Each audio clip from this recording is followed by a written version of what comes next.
ಪಕ್ಷ ವಿರೋಧಿ ಚಟುವಟಿಕೆಯಲ್ಲಿ ತೊಡಕೊಂಡ್ರು ಅಂತ ಸಚಿವ ಸ್ಥಾನದಿಂದ ಕೊಟ್ರು.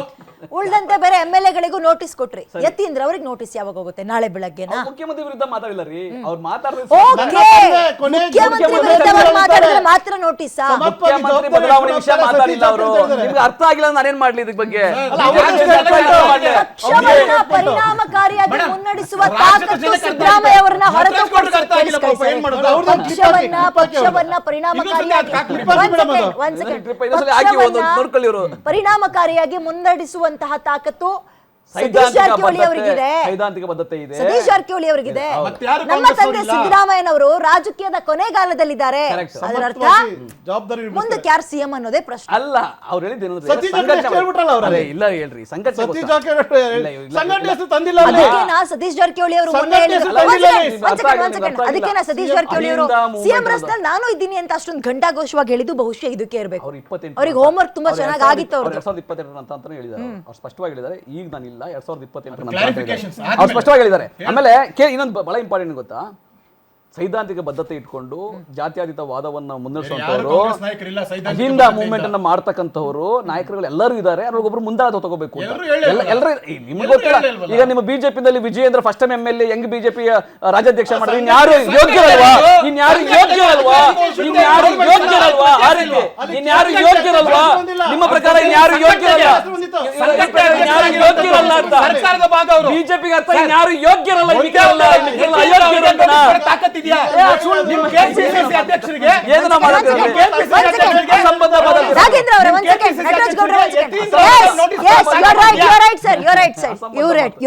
ಯದುಕುಮಾರ್ ಅವರೇ ಕರೆಕ್ಟ್ ಆಗಿ ಹೇಳಿದ್ರಿ. ತಾಕತ್ತಿದ್ಯಾ ಯಾರಿಗೆ? ಯತೀಂದ್ರ ಅವರಿಗೆ ನೋಟಿಸ್ ಕೊಡೋಕೆ ಅಂತ.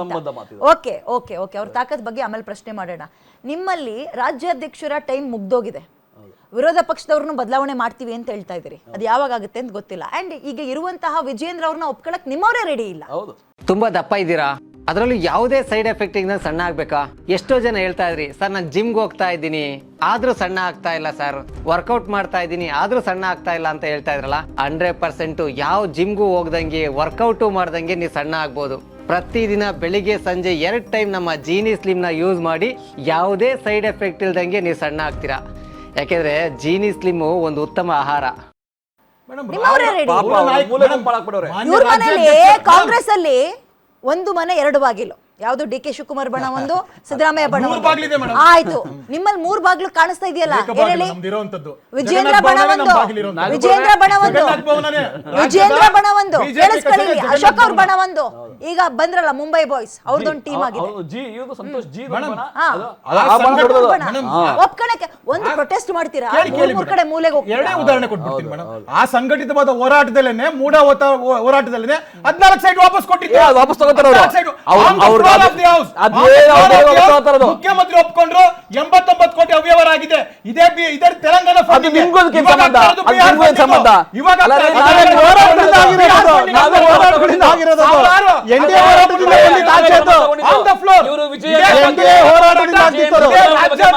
ನೇತೃತ್ವದಲ್ಲಿ ನಡೆದಂತ ಹೋರಾಟಕ್ಕೆ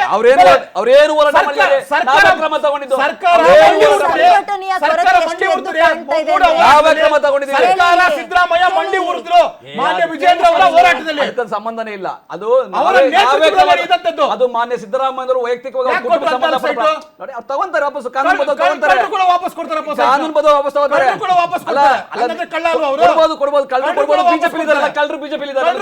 ಕೊಡ್ತಾರೆ. ಬಿಜೆಪಿ ಎಲ್ಲ ಕಳ್ಳರೇ ಹೊರಗ್ತಾನೆ ಸರ್. ಯಾರ ಮೇಲೆ ಕೇಸ್ ಹಾಕಿದ್ರಿ ನೀವು? ಈಗ ನೀವು ಅದನ್ನೇ ಪ್ರಶ್ನೆ ಕೇಳಿ ನಾನು ಹೇಳ್ತೀನಿ.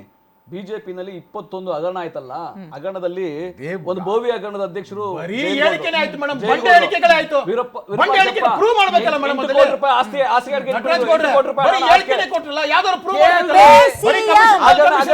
ಸಿಎಂ 40% ಅಂತ ತಂದ್ರಲ್ಲ, ಎಲ್ಲಿ ಸರ್? ಯಾರು ತನಿಖೆ ಆಯ್ತು, ಹುರುಳಿಲ್ಲ ಅಂತ ಗೊತ್ತಾಯ್ತು. ಕೇಳಿ ಸುಮ್ನೆ ಆರೋಪ.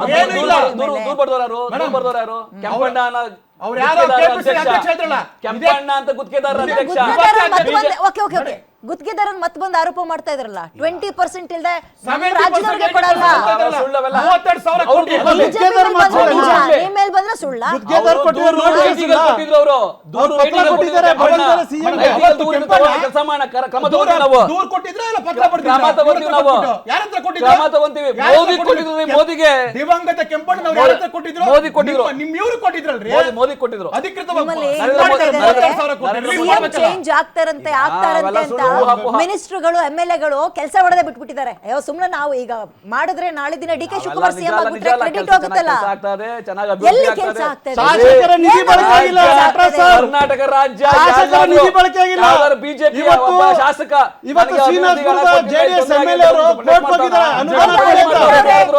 ಯಾರ ಸಂಸದರ 50 ಕೋಟಿ ಅನುದಾನಕ್ಕೋಸ್ಕರ ಹೈಕೋರ್ಟ್ ಹೋಗಿದ್ದಾರೆ. ಮರ ಇವತ್ತು ಅನುದಾನ ಬಿಡುಗಡೆಗೋಸ್ಕರ 50 ಕೋಟಿ ಅನುದಾನ ಬಿಡುಗಡೆ ಮಾಡಕ್ಕೆ ಹೈಕೋರ್ಟ್ ಹೋಗಿದ್ದಾರೆ. ಜೆಡಿಎಸ್ ಮತ್ತೆ ಬಿಜೆಪಿಗೆ ಅನುದಾನದ ವಿಚಾರದಲ್ಲಿ ಅವ್ರು ಕೊರತೆನೇ ಮಾಡಿಲ್ಲ. ಅಲ್ಲ ಹೈಕೋರ್ಟ್ ಹೋಗಿದ್ದೀವಿ ನಿದರ್ಶನ ಹೇಳ್ತದೆ ಮೇಡಮ್. ತಗೊಳ್ಳಿ ಉತ್ತರ ಕೊಡಿ. ತಗೊಳ್ಳಿ ಪಾಯಿಂಟ್ ಇಲ್ಲಿ. ಅನುದಾನದ ಕೊರತೆನೇ ಆಗಿಲ್ವಾ? ಕೊರತೆ ಇಲ್ಲ, ಕನ್ನ ಹಾಕಿದ್ದಾರೆ ಆಡಳಿತದವರು ಹೈಕೋರ್ಟ್ ಹೋಗಿದ್ದಾರೆ ಅನುದಾನ ಕೊಡಿ ಅಂತ. ಪಕ್ಷದವರು ಬೊಮ್ಮಾಯಿ ಸರ್ಕಾರ ಇದ್ದಾಗ ಕಾಂಗ್ರೆಸ್ ಶಾಸಕರು ಶೂನ್ಯ ಕೊಟ್ಟಿದ್ರು. ಕೆಲಸ ಮಾಡ್ಲಿ, ಅದನ್ನ ಖರ್ಚು ಮಾಡ್ಲಿ. ಮೊದಲು ಮನೆ ನೀಚೆಗೆ ಬರ್ಲಿ ಬಿಜೆಪಿ ಶಾಸಕರು. ಬಿಜೆಪಿ ಶಾಸಕರು ಸಂಸದರು ಮನೆ ನೀಚೆಗೆ ಬರೋದಾರಿ, ಕೆಲಸ ಮಾಡಲ್ಲ. ಇಷ್ಟೆಲ್ಲ ಗೊಂದಲಕ್ಕೆ ಮನೆ ನೀಚೆಗೆ ಬರಲ್ಲ, ಕೆಲಸ ಮಾಡಲ್ಲ. DK ಶಿವಕುಮಾರ್ ಮತ್ತೆ ಕೇಳಿಲಿ, ನಿಮ್ಮ ಹೈಕಮಾಂಡ್ ಅವ್ರು ಬಂದು 5 ವರ್ಷ ಸಿದ್ದರಾಮಯ್ಯನೇ ಮುಂದುವರಿತಾರೆ ಅಂತ ಹೇಳಕ್ ಏನ್ ಸಮಸ್ಯೆ ಸರ್? ಯಾಕೆ ಹೇಳ್ತಾ ಇಲ್ಲ? ಮಾತು ಬರಲ್ಲ ಮೇಡಮ್, ಮಾತು ಬರಲ್ಲ ನೋಡಿ. ಯಾಕಂದ್ರೆ commitment ಆಗಿದೆ. ಮೇಡಮ್ ಈಗಾಗಲೇ DK ಶಿವಕುಮಾರ್ ಮತ್ತೆ ಹೇಳ್ತಾರೆ ಮುಂದೆ ಹೋಗಿ ಬಂದು ಈಗ ಸಿದ್ದರಾಮಯ್ಯ ಮುಖ್ಯಮಂತ್ರಿ ಮೈಸೂರಲ್ಲೂ ಈಗ ಹೇಳ್ತಾರೆ, ನಿಮ್ಮ ಬೆಂಗಳೂರಲ್ಲೂ ಪ್ರಶ್ನೆಗಳಿಗೆ ಹೇಳ್ತಾರೆ, ಊಹಾಪೋಹ ಬೆಂಗಳೂರಲ್ಲೂ ಹೇಳ್ತಾರೆ. ಯಾಕೆ? ಊಹಾಪೋಹದ ಪ್ರಶ್ನೆಗಳಿಗೆ